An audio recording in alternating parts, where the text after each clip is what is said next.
लग्नच जुळत नाहीत ही ओरड वाढत असताना मुलींचे पालक भाव खातात का किंवा प्रतिसाद देत नाहीत का, अशी ओरड आता सार्वत्रिकरित्या होऊ लागलेली थ आहे. सप्तपदी प्रारंभ। वास्तविक पाहता ॐ लग्नाचे एष पालक एकपदी भाव भव। देताना ॐ मुलींच्या द्विजे ऊर्जे हितय भव। थ मात्र सप्तपदी त्याच्यामध्ये प्रारंभ। कुठेतरी ॐ एष लग्नाचा एकपदी भाव भव।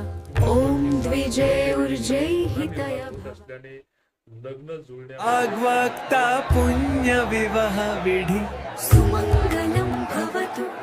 अक्षत पूर्णम नमस्कार, मी वेदांत आग्वाक्ता चव्हाण. आपण पुण्य विवाह विधी सुमङ्गलं भवतु। अक्षत पूर्णम एक ॐ एष एकपदी भव साहवयमस्तु।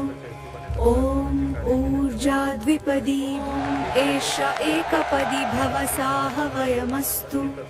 ॐ ऊर्जा एष एकपदी भव साहवयमस्तु।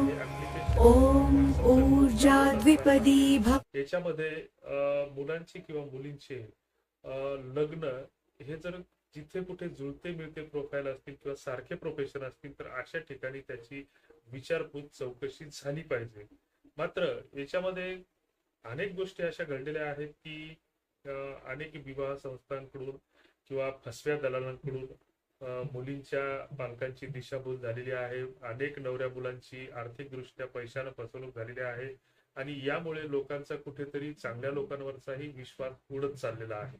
ही एक मोठी गोष्ट त्याच्यासाठी कारणीभूत ठरते आहे. लग्न अक्षता ऍप्लिकेशन चालवत असताना किंवा बऱ्याच जणांचा असा समज होतो की लग्न अक्षता ही सुद्धा एक इतर बाजारू संस्थांप्रमाणे कुठली तरी एक संस्था असावी आणि मग बऱ्याचदा एखादं मिळतं जुळतं प्रोफाईल किंवा मुलगा मुलगी दोघेही डॉक्टर असतात आणि यांचा विवाह कुठेतरी जुळू शकतो असं आम्हाला वाटतं आणि मग आम्ही साहजिकच मुलींच्या वडिलांना व्हॉट्सअपद्वारे मेसेज करतो किंवा काही बायोडाटे शेअर करतो. मात्र त्याला प्रतिसाद दिला पाहिजे. त्याच्या खाली आम्ही टिपही लिहितो की आपला होकार नकार कळवा किंवा कुठला तरी एक प्रतिसाद आम्हाला द्या. मात्र असं होताना दिसत नाही. ज्यावेळेस आम्ही 100 लोकांना असे मेसेज करतो तर त्याच्यातला हुकून चुकून एखादा दुसरा रिप्लाय देताना दिसतो. मग हे असं का होतं याच्यावर थोडासा विचार झाला पाहिजे. दुसरीकडे व्हॉट्सअप ग्रुपच्या माध्यमातून सुद्धा वेगवेगळे बायोडाटे येत असतात. मात्र बऱ्याचदा जी काही नवखी मुलं असतात तर त्यांना अनुभव नसतात. ते लग्नाला एक प्रकारे बाजार समजतात. मात्र असं काही नसतं. जी काही आपली जुनी ट्रॅडिशन आहे, परंपरा आहे किंवा जी काही आपली संस्कृती आहे तर ती संस्कृती अजूनही आपण सोडलेली नाही आणि लग्न ही मध्यस्थामार्फत किंवा जी काही जुन्या वळणाची यात अनुभवी माणसं आहेत अशा लोकांच्या माध्यमातून जुळत असतात. मात्र बऱ्याचदा ही मुलं काहीतरी आगाऊपणा करतात आणि मुलींच्या पालकांना फोन लावतात, नको ते प्रश्न विचारतात किंवा कुठेतरी विसंगत प्रोफाईल असतात. मुलगी जास्त शिकलेली असते, मुलगा काहीच काम करत नसतो आणि अशा ठिकाणी ते फोन लावतात. मग याच्यामुळे हे कुठेतरी मुलींचे पालक इरिटेट होतात आणि मग ज्याच्यामध्ये जी काही चांगली लोक असतात किंवा जी चांगली तत्व असतात तर त्यांनाही मग अशा गोष्टींना फेस करावं लागतं. तर ह्या अशा गोष्टी घडत आहेत. तर आमचा एक मानस आहे की या दिवाळीपासून जे काही लग्न अक्षताचे व्हॉट्सअप ग्रुप आहेत तर अनेक ग्रुप आम्ही बंद केलेले आहेत. लिमिटेड 2-4 ग्रुप ठेवलेले आहेत. त्याची लिंक आम्ही डिस्क्रिप्शन बॉक्समध्ये दिलेली आहे. तर ह्या ग्रुप आता आम्ही शिस्तीच्या अंगाने चालवत आहोत. म्हणजे या ग्रुपवर बायोडाटा व्यतिरिक्त कुठलाही मेसेज टाकण्यास पूर्णपणे मनाई आहे आणि लोकांना आम्ही वारंवार सांगत असतो की एखादा समजा मी जर वाशिम जिल्ह्यातला असेल आणि एखादा सोलापूर कोल्हापूर जिल्ह्यातला बायोडाटा जर त्या ग्रुपवर येत असेल तर वाशिम आणि सोलापूर यांच्यामध्ये स्वैरसंबंध शक्यतो होत नाहीत. ह्या गोष्टी आम्ही वारंवार सांगतो. प्रत्येक व्हिडिओमध्ये ह्या गोष्टी आम्ही अधोरेखित करत असतो.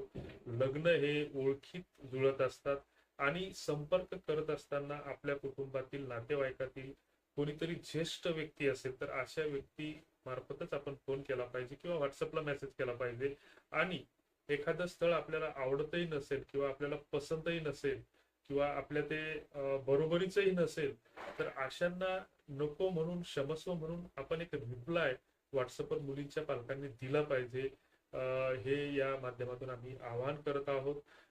मराठा लग्न अक्षता ऍप्लिकेशन मधून आम्ही काही लोक मुलींच्या पालकांना किंवा मुलांना रिक्वेस्ट पाठवण्याचा प्रयत्न करतो. मात्र ज्यांच्याकडे थोडंफार काही असते तर अंशांमध्ये अहंकार हा येत असतो. बऱ्याच काही मुलांच्या चांगल्या प्रोफाईल असतील, म्हणजे मुलगा एखादा जर क्लास 1 अधिकारी असेल किंवा PSI असेल किंवा सरकारी नोकरीत असेल, त्याच्याकडे शेती असेल, त्याचं फॅमिली बॅकग्राऊंड चांगला असेल, तर अशी लोक पण भाव खातात हे विसरून चालणार नाही. कारण हुंडा पद्धती बुडून अजून काही फार काही वर्ष झालेली नाही. फक्त गरीब घरच्या मुलांना मुली मिळत नाहीत ही वस्तुस्थिती आहे. मात्र जी काही चांगल्या कुटुंबातील किंवा सधन कुटुंबातील मुलं आहेत, तर अजूनही त्यांचे पालक भाव खातात हुंड्यासाठी आणि अनेक गोष्टीसाठी अडून बसतात. तर असो, आपण प्ले स्टोअरला जाऊन मराठा लग्न अक्षता ऍप्लिकेशन डाउनलोड करावं. ते सगळं मोफत आहे, फुकट आहे. आपल्याला जर एखादं स्थळ पसंत पडत असेल तर आमच्याशी संपर्क करावा.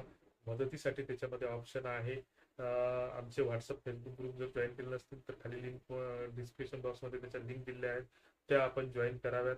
आणि सामाजिक सभ्यतेच्या अंगाने शिस्तीचं पालन करत लग्न अक्षता प्लॅटफॉर्मला सहकार्य करावं ही नम्र अपेक्षा. धन्यवाद. जय हिंद.